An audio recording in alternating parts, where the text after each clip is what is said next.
ಕರಡಿ ಮತ್ತು ಹುಲಿ. ಒಂದು ದಟ್ಟವಾದ ಕಾಡಿನಲ್ಲಿ ಕರಡಿ ಮತ್ತು ಹುಲಿ ಬಾಲ್ಯದ ಸ್ನೇಹಿತರಾಗಿದ್ದವು. ಅಲ್ಲಿ ಹಣ್ಣುಗಳು, ಹುಲ್ಲು, ಜಲಾಶಯಗಳು ಬಹಳವಾಗಿದ್ದವು. ಇಬ್ಬರು ಪ್ರತಿದಿನ ಸಂಗಡ ಜಲಕ್ರೀಡೆ, ಆಹಾರ ಹುಡುಕುವುದು, ಆಟವಾಡುವುದು ಮುಂತಾದ ಚಟುವಟಿಕೆಗಳಲ್ಲಿ ತೊಡಗಿಕೊಂಡಿರುತ್ತಾರೆ. ಒಂದು ದಿನ ಕಾಡಿನಲ್ಲಿ ಭಾರಿ ಬರ ಬಂದು ಹೋಗಿತ್ತು. ಹಣ್ಣು, ಬೆರಳು ಹಣ್ಣು, ಜೇನು ಮತ್ತು ಸಸ್ಯಗಳು ಒಣಗಿ ಹೋಗಿತ್ತು. ಕರಡಿ ಬುದ್ಧಿವಂತ. ಅದು ಹಣ್ಣಿನ ಮರಗಳ ಬಳಿ ಹೋಗಿ ಜೇನು ಹುಳುಗಳ ಸೆರೆ ಹಿಡಿದು ಆಲದ ಮರದ ಹಣ್ಣನ್ನು ಸಂಗ್ರಹಿಸಲು ಪ್ರಾರಂಭಿಸಿತು.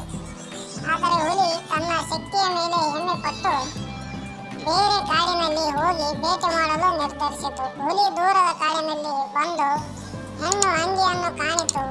ಅದನ್ನು ಹಿಡಿಯಲು ಹರಸಾಹಸ ಬಿದ್ದಿತು.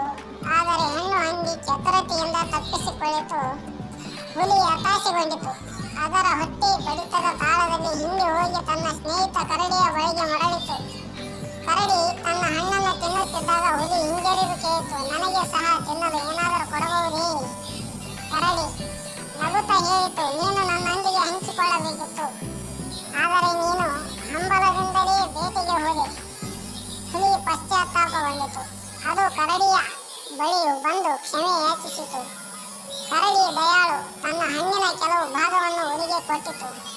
ಇರುವಿಕೆಯಿಂದಾಗಿ ಕರಡಿ ಮತ್ತು ಹುಲಿ ಮುಂದಿನ ದಿನಗಳಲ್ಲಿ ಹೆಚ್ಚು ಬದ್ಧತೆ ಮತ್ತು ಸಹಕಾರದೊಂದಿಗೆ ಬದುಕಿ ಸಾಗಿಸಿದವು.